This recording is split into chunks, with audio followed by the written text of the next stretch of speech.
In today's episode, I'm going to attempt a world record.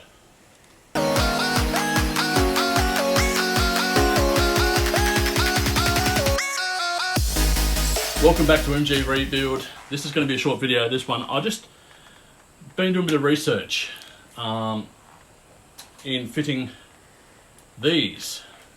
Now, for people who don't know, it's the actual fume excluder that goes around the clutch and the brake pedal. Now, a lot of people have a lot of trouble with these, fitting them over the actual shafts. The issue is they're very rubbery. The shafts are like a V shape, and people cannot get them stretched over it. I've heard of people getting them on there but tearing them, having to pull the brake and clutch pedal out with the shaft out and just get them in there properly. But there is a real easy, quick way. I'll show you how to do it. Now, I don't know if there's a world record for this. I've just been stupid about that. But if there is one, I reckon I could break it. Okay, come and watch.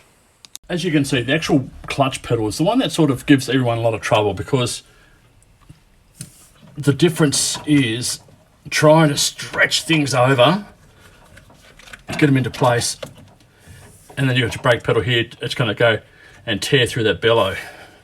So what you do, get some good old WD-40, give it a bit of a spray inside, not too much, just a little bit, line it up,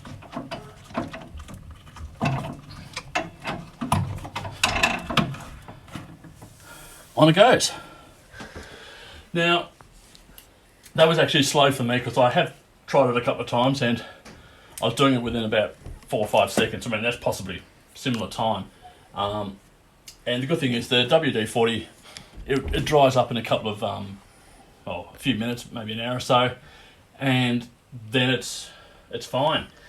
But yeah, that's just so much easier way to do things. It's very quick and there's no damage, because I mean these things cost, well, in Australia cost around about $50. So you certainly don't want to wreck it and waste it. So anyway, hopefully that will help a few people out, and with better luck, people won't be destroying them anymore. In my last couple of videos, I've been talking about the slow delivery of freight over the last few months.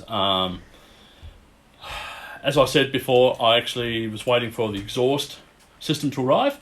I had received the bracketry system, or the bracket kit, come all the way from England, and I ordered that the same day as the exhaust system, which came from South Australia, which is only 2 states away.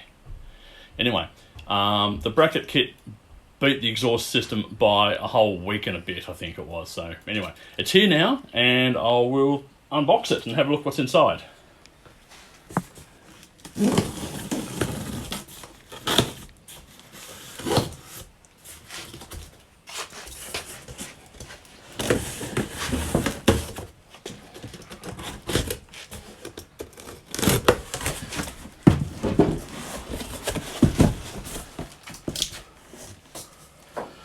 Okay.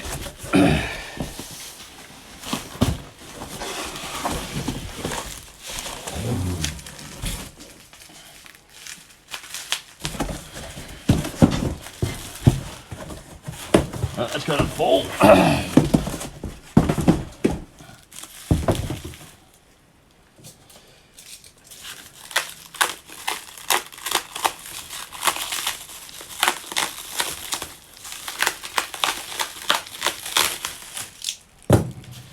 Okay, got the tailpipe.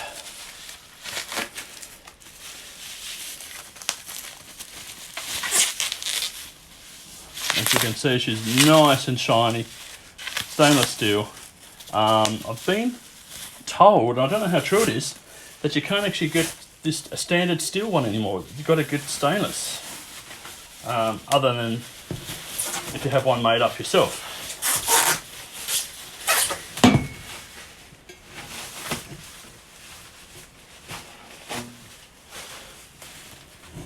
So I wouldn't be surprised if I've got to cut a length off it once it's installed, because I don't know how far it's going to stick out yet, but we'll find out. Find out in the next video, because that's when I'm going to install it.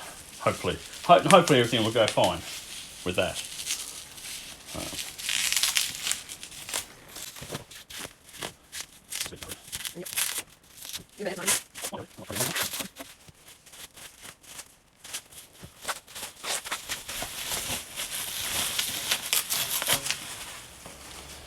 Engine pipe, and that looks goddamn sexy.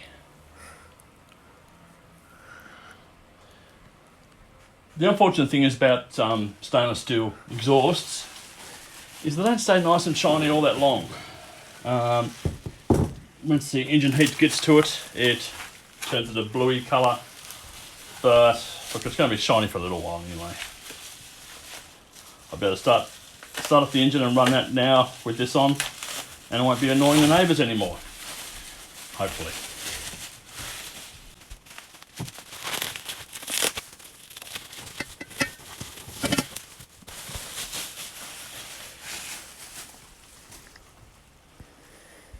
And one very, very nice looking muffler.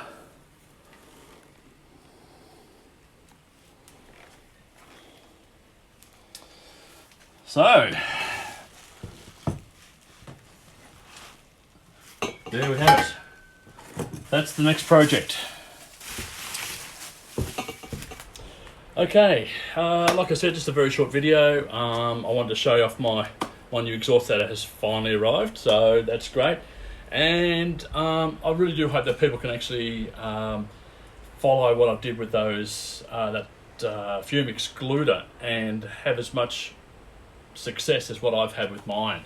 It's so much easier, because I did actually try it a few weeks ago, and I was struggling to get it on, and I just couldn't work out how to do it. So I just sat down, thought about it, did some research, and someone had suggested using WD-40. I gave it a go, and well, you've seen the results.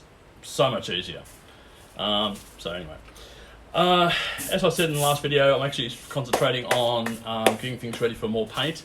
You can see the cowl, it's a bit of a mess at the moment, but I've patched up those little holes for where the lift the dots pegs go, and I've also worked on the fuel tank.